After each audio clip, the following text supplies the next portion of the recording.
오늘 또 예배 자리에 오신 모든 분들을 축복하고 또 환영합니다. 우리 박수로 서로를 격려하고 또 축복하고 환영하도록 하겠습니다. 잘 오셨습니다.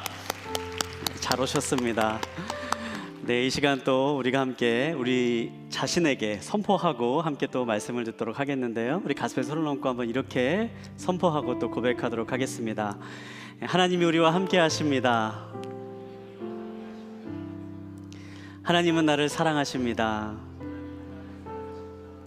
나는 하나님의 사랑받는 자녀입니다.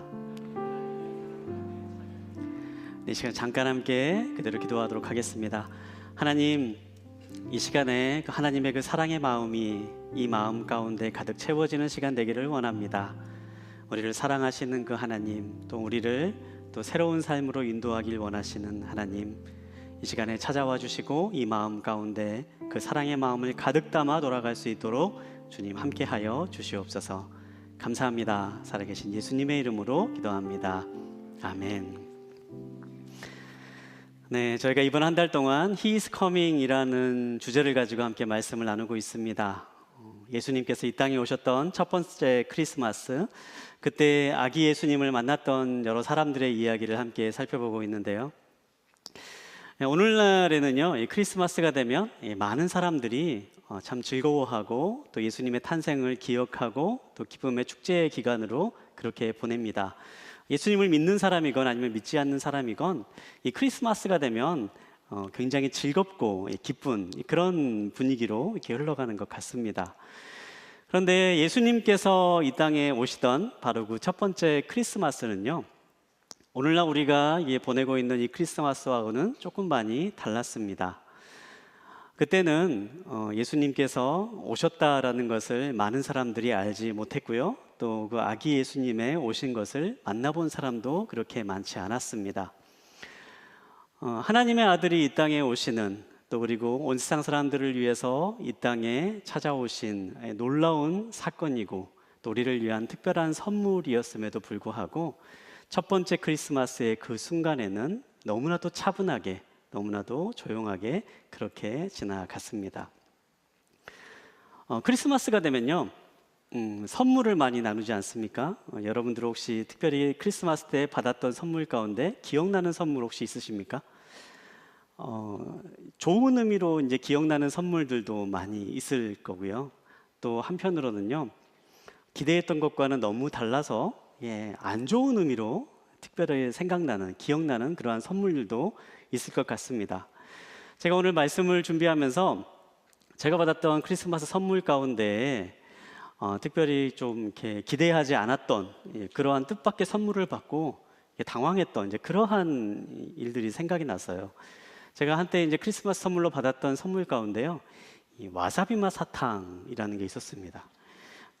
개인적인 취향이기 때문에 여러분 가운데 와사비 맛 사탕을 좋아하시는 분 계실 수도 있겠지만요, 크리스마스 선물로 와사비 맛 사탕을 받는다라는 것은요, 굉장히 기대와는 어긋나는 일이지요.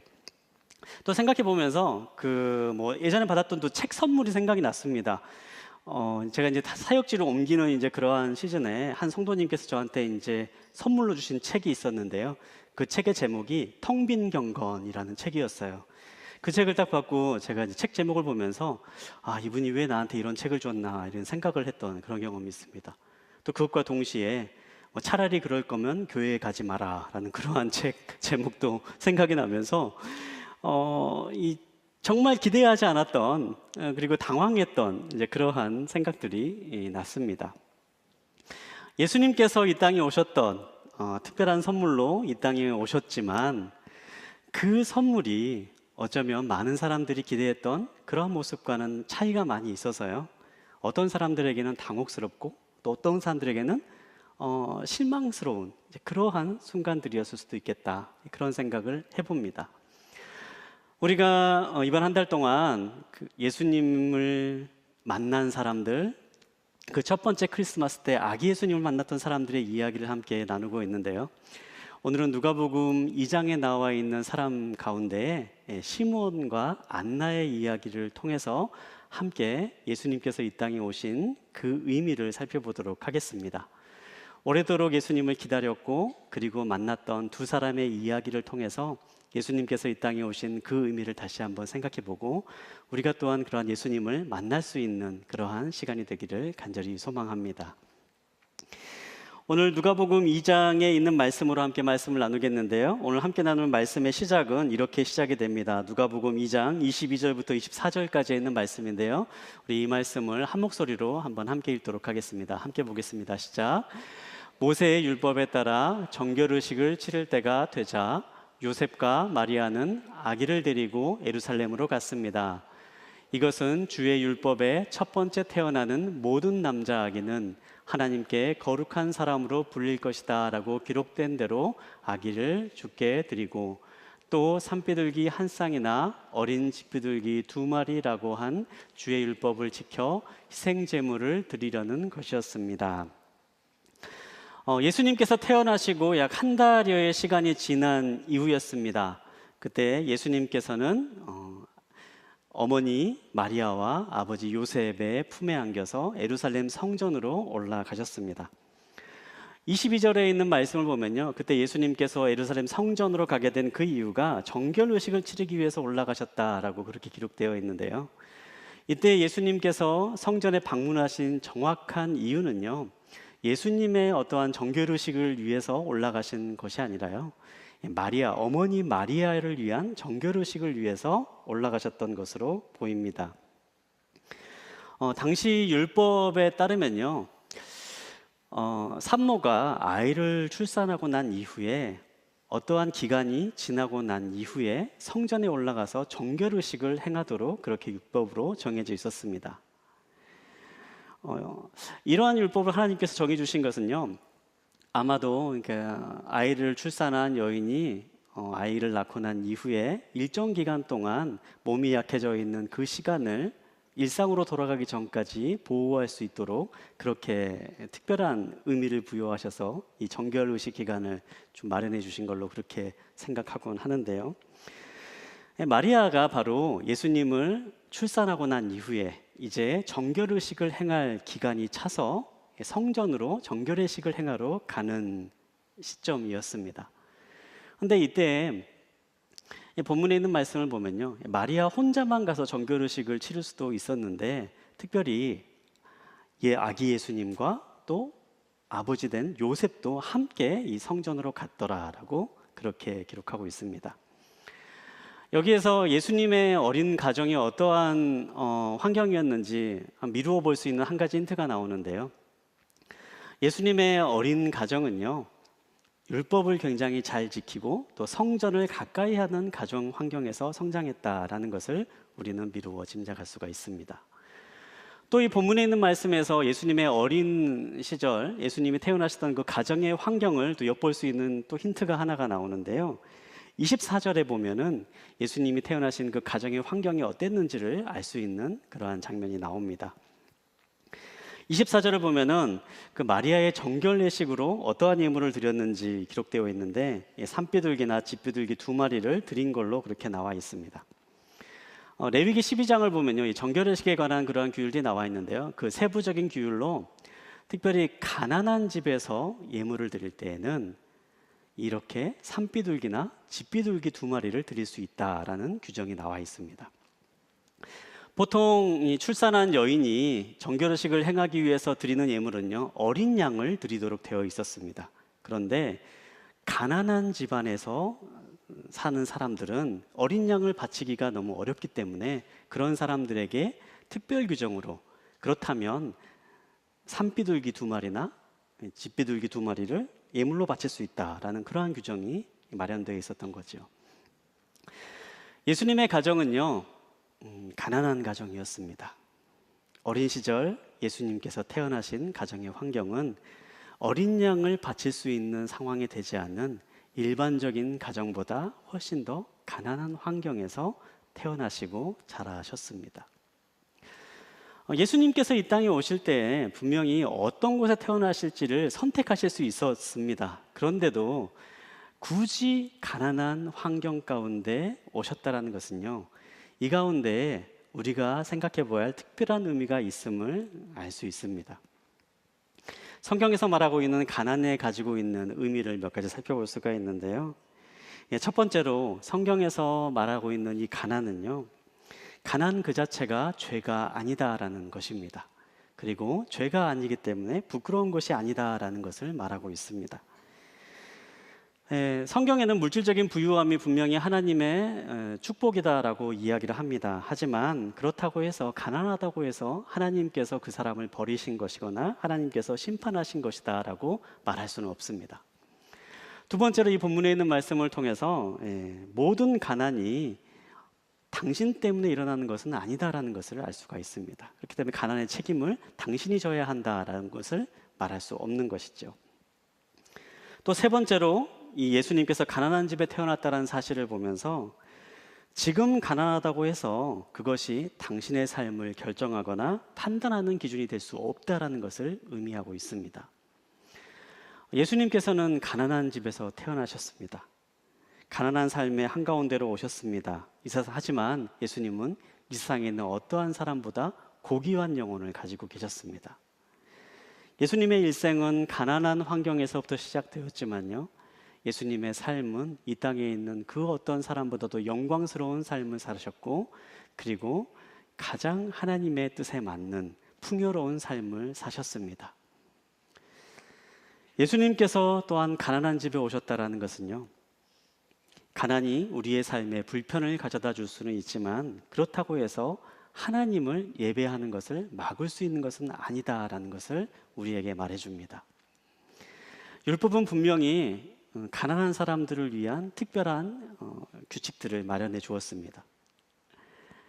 물질적인 부족함이 있을 경우에 불편함이 분명히 있을 수 있지만 하나님께 예배드리고자 하는 간절한 마음이 있는 사람은 들에 나가서 비둘기를 잡아다가 하나님께 예배를 드릴 수 있도록 그렇게 특별한 장치들을 마련해 두고 있었던 거죠. 사랑하는 여러분, 이 자리에 계신 분들 가운데에 어찌 보면 그런 예수님과 같이 어려운 상황 가운데 이 자리에 계신 분들이 있을지 모르겠습니다. 예수님처럼 가난한 상황 가운데 물질적인 제한을 받으면서 물질적인 어려움을 겪는 분이 이 자리에 계실 수도 있고요. 또 물질적인 어려움은 아니다 할지라도 여러 가지 삶에 제약이 되는 많은 문제들을 겪으면서 이 자리에 나와 계신 분들이 계실지도 모르겠습니다. 하지만 기억하기 원하는 것은요, 우리가 예수님의 삶의 모습을 기억하게 되기를 원합니다. 예수님은 일부러 가장 낮은 곳을 찾아오셨습니다. 가장 낮은 곳에 눈높이를 맞추시고 그곳으로부터 시작해서 가장 위대한 일생을 사셨습니다. 그리고 주님께서는 바로 우리와 함께 하시겠다라고 말씀하십니다. 사랑하는 여러분, 어떠한 삶의 자리에 있건 어떠한 제약을 가지고 이 자리에 오셨건 중요하지 않습니다. 예수 그리스도를 만나시기 바랍니다. 가장 낮은 자의 모습으로 오셨지만 가장 위대한 삶을 사셨던 그분이 우리와 함께 하시기를 원하시고 지금 이 자리에 우리를 초대하고 계신다라는 것을 기억하는 이 밤이 되기를 간절히 소망합니다. 그렇게 예수님의 가정이 이제 성전으로 들어가서요, 정결 예식을 치르는 그러한 시간들을 계속 보내고 있는데요, 그 순간 특별한 사건이 벌어집니다. 누가복음 2장 25절부터 28절 또 36절부터 38절까지 있는 말씀은 우리 한 절씩 돌아가면서 한번 읽어보도록 하겠는데요, 저와 여러분이 한 절씩 돌아가면서 읽도록 하겠습니다. 25절에 있는 말씀을 제가 읽겠습니다.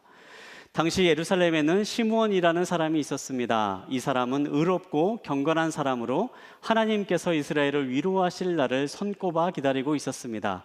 그리고 성령께서 시므온에게 머물러 계셨습니다. 그에게는 주의 그리스도를 보기 전에는 죽지 않으리라는 성령의 계시가 있었습니다. 시므온이 성령에 이끌려 성전뜰 안으로 들어갈 때 아기의 부모가 율법의 규정대로 행하기 위해 아기 예수를 데리고 들어왔습니다. 그러자 시므온이 아기를 팔에 안고 하나님을 찬양하며 말했습니다.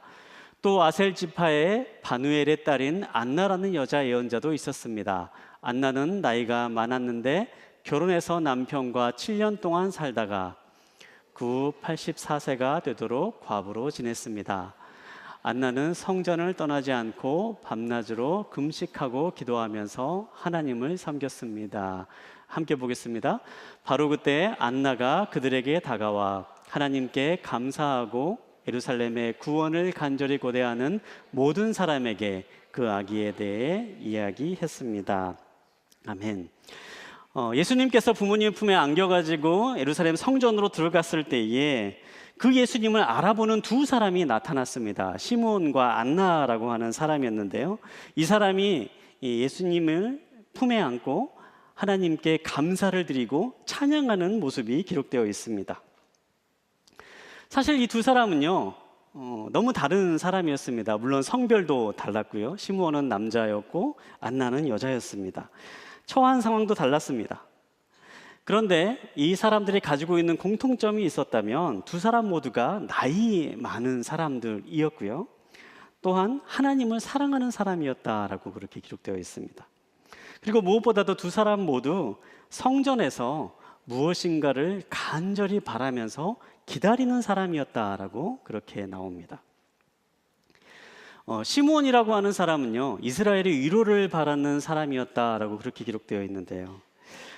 당시 대부분의 많은 이스라엘 사람들은요, 이스라엘의 구원을 바라는 메시아를 바라면서 생활을 했습니다. 남유다 왕국이 멸망하고 수백 년 동안 이스라엘은 자신의 나라를 세우지 못하고 많은 외세들의 지배하에서 그렇게 살아왔었는데요.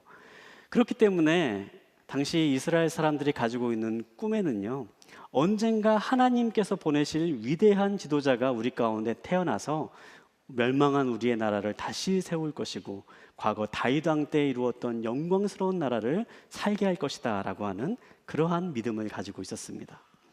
시므온도 바로 그러한 사람 가운데 하나였습니다. 다시 우리나라를 위대하게 세울 어떠한 지도자가 나타나기를 바라면서 기대하고 있었던 사람이었던 거죠. 안나는 어떻습니까? 안나는요, 간절한 기다림을 가지고 있었던 여인이었는데요.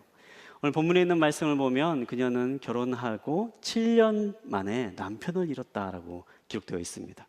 그리고 84살이 될 때까지 과부로 생활했다라고 기록하고 있죠. 그때 당시에 과부로 생활한다는 것은 참 어려운 삶을 살았음을 의미합니다.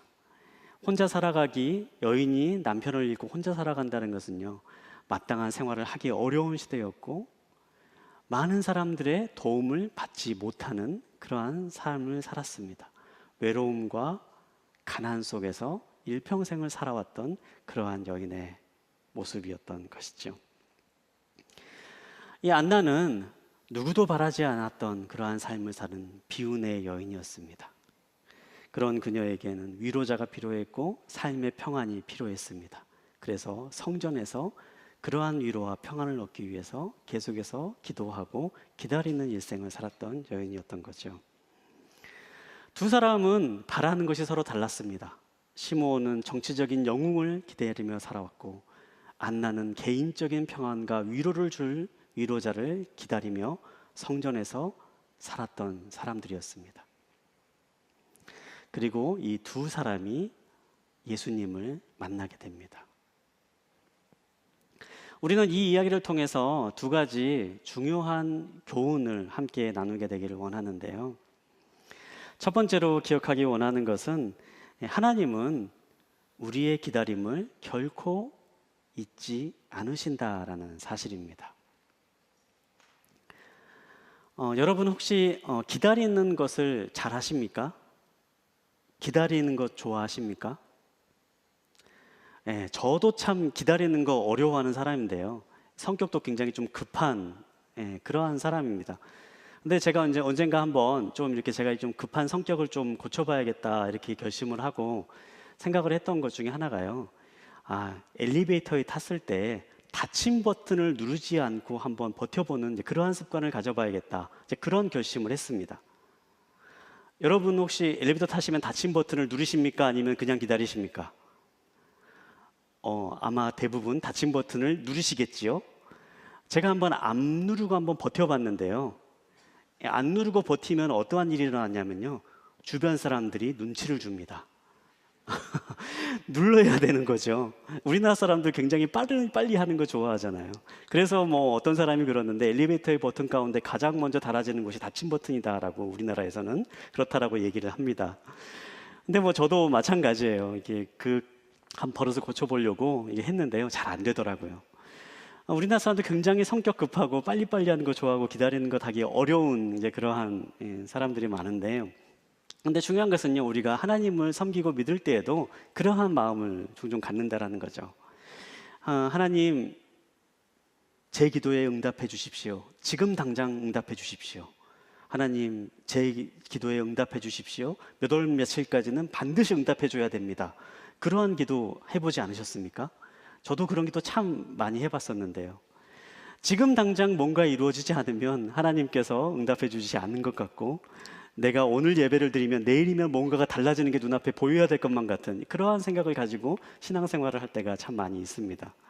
그런데 어떤 분이 그런 얘기를 하더라고요. 우리가 믿는 신앙의 핵심은 기다림이다라고 그렇게 이야기하시는 겁니다. 목사님 가운데 마크 브로캅이라고 하는 목사님께서 지은 기다림은 낭비가 아니다라는 책에서 이렇게 말하고 있습니다. 기독교의 신앙 자체가 인내의 종교라고 이야기합니다. 그리고 하나님의 자녀들은 예나 지금이나 기다림을 명령받은 사람이다라고 그렇게 말하지요. 우리는 기다림의 신앙을 가지고 살아가는 사람입니다. 하나님께서 응답해 주시기를 바라고 하나님의 응답이 있음을 기대하며 계속해서 그 응답을 기다리면서 순종하며 살아가는 것, 그것이 바로 우리가 믿는 믿음의 한 모습이다라고 이야기하는 거죠. 제가 이 말씀을 묵상하면서 우연히 한 자매님의 간증 영상을 보게 되었어요. 구경선이라고 하는 이 자매님이 자신의 삶에 일어났던 일을 이제 간증했던 그러한 영상인데요.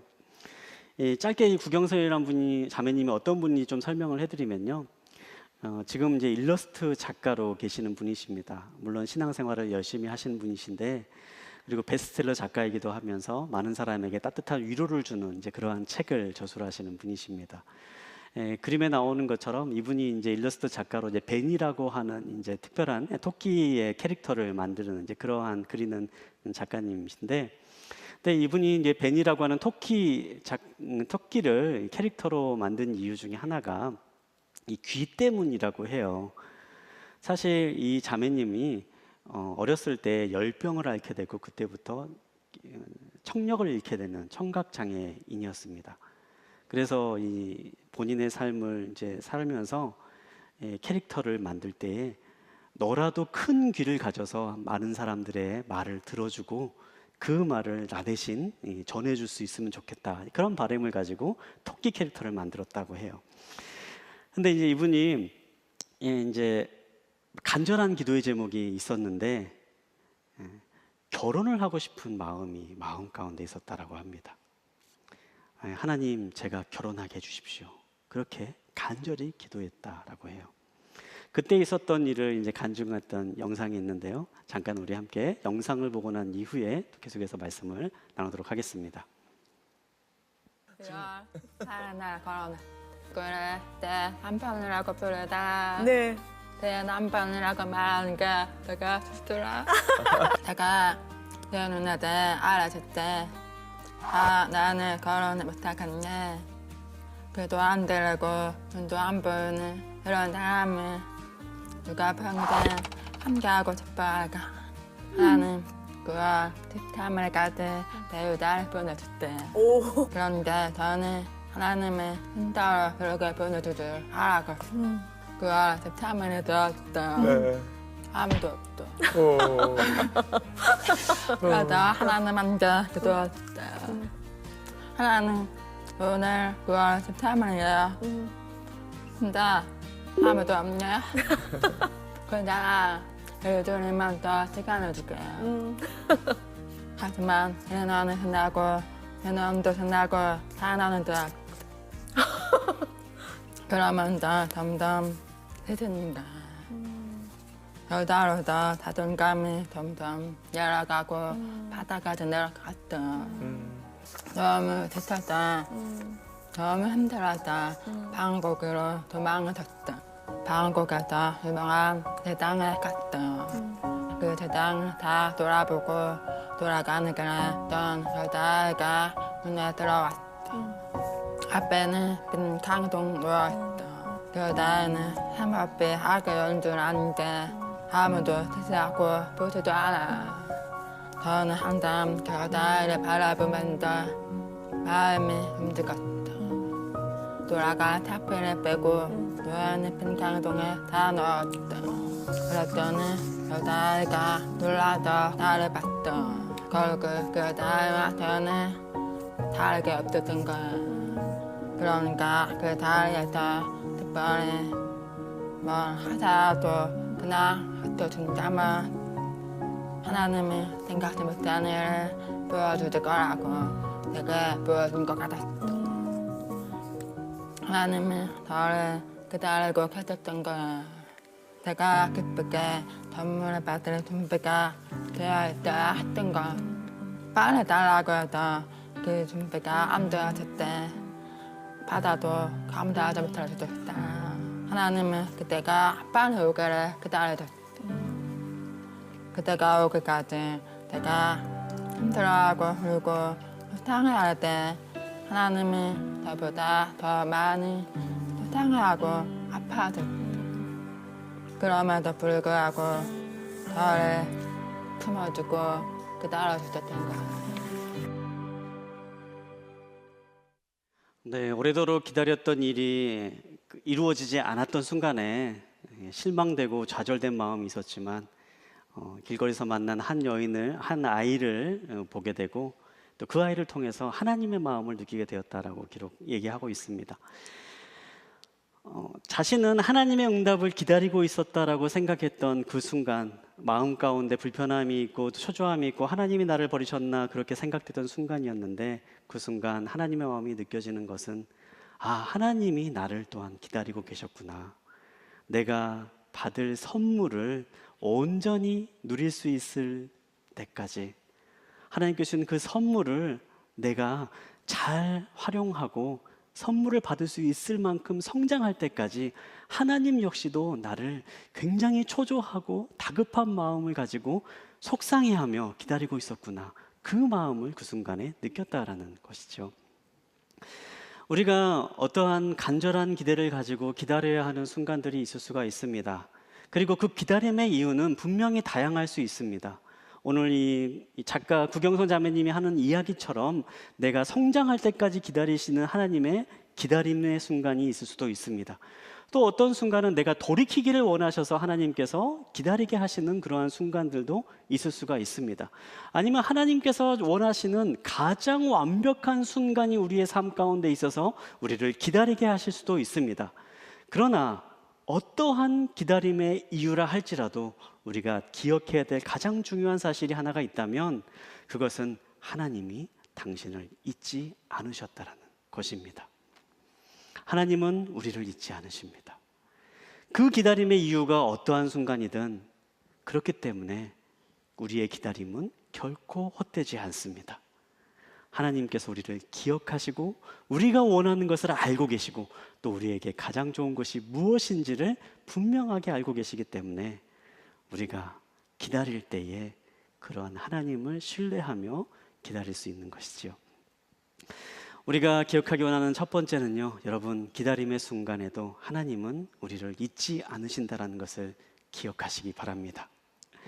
두 번째로 오늘 본문에 있는 말씀에서 우리가 함께 기억하기 원하는 것은요, 하나님께서 우리의 삶에, 우리의 기다림에 기대했던 것과 똑같은 것을 주진 않으시더라도 우리에게 좋은 것을 주시는 분이시다라는 사실입니다.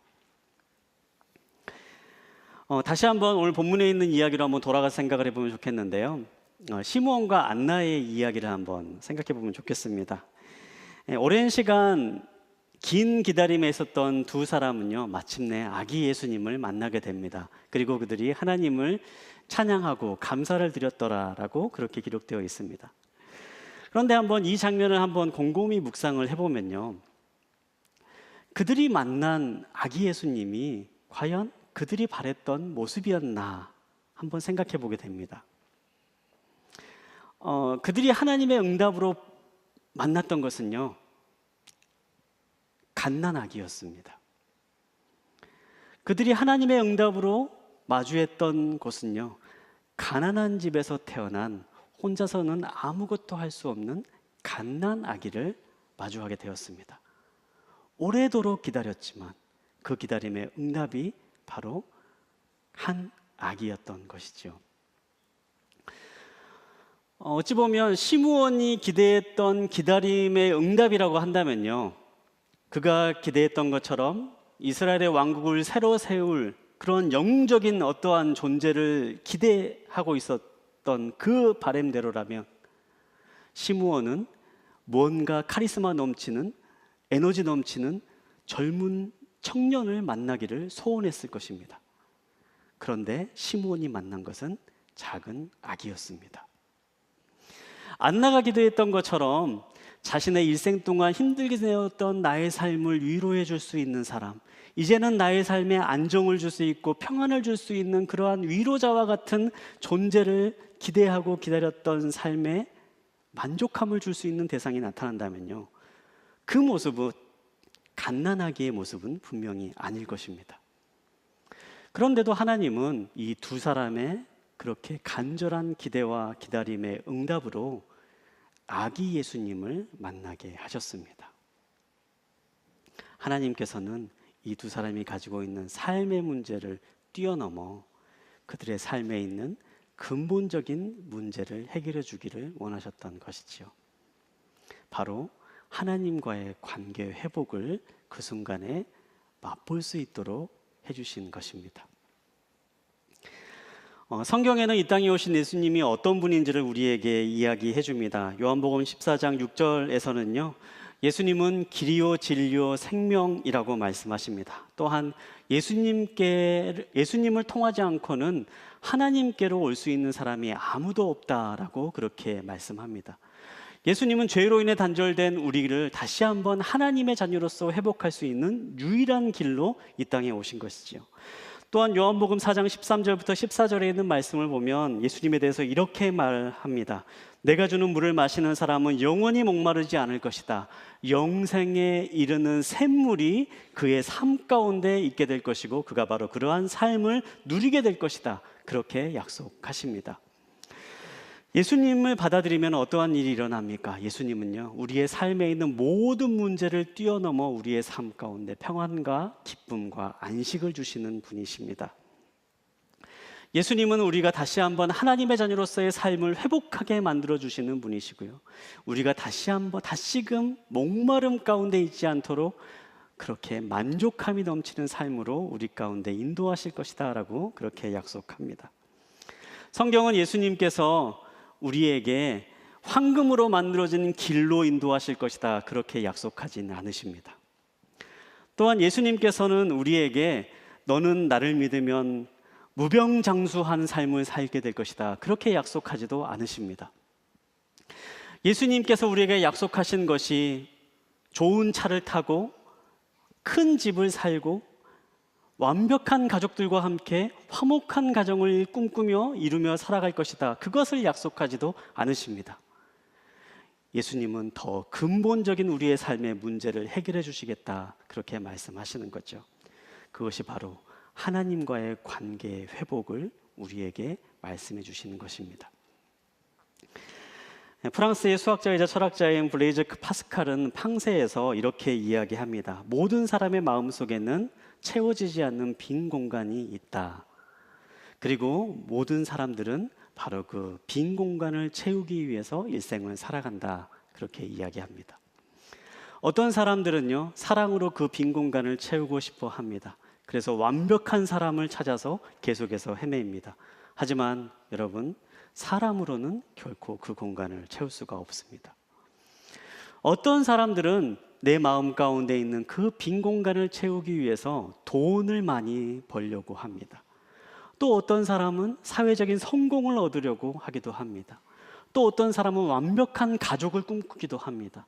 또 어떤 사람들은요, 그것을 채우기 위해서 보다 더 나은 사회가 되어야 되고 보다 더 좋은 국가가 세워져야 된다라고 그렇게 생각하는 사람들도 있습니다. 그러나 여러분, 그 빈 공간은 결코 이 세상에 있는 것들로는 채워지지 않습니다. 왜냐하면 그 공간은 본래 하나님이 계셨던 공간이기 때문입니다. 하나님이 우리의 마음 가운데 들어오지 않는다면 우리의 마음 가운데 그 빈 공간은 결코 채워지지 않는 것이죠. 예수님께서는 바로 그 공간을 채워주시기 위해서 이 땅에 오셨습니다. 그렇기 때문에 그 예수님을 만나는 순간 시므온은 이렇게 고백하고 있습니다. 누가복음 2장 29절부터 32절까지 있는 말씀을 제가 한번 읽어드리도록 하겠는데요. 제가 읽어드리겠습니다. 다스리시는 주여, 이제 주께서는 주의 종이 평안히 가게 해주십니다. 제 두 눈으로 주의 구원을 보았습니다. 이 구원은 주께서 모든 백성 앞에 마련하신 것으로 이방 사람에게는 계시의 빛이요 주의 백성 이스라엘에게는 영광입니다.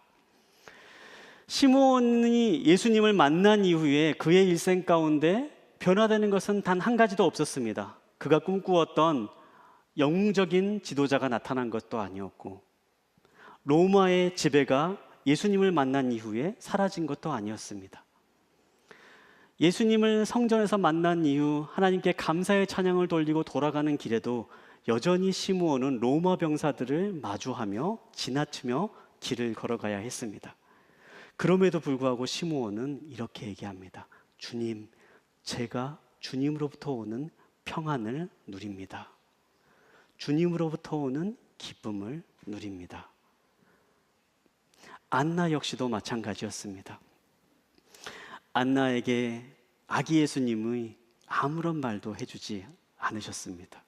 그 순간에 기적이 일어나는 것도 아니었고, 오래도록 외로움과 어려움 가운데서 힘든 일생을 살았던 그녀를 위로해주는 그 어떠한 행동도 말도 없었습니다.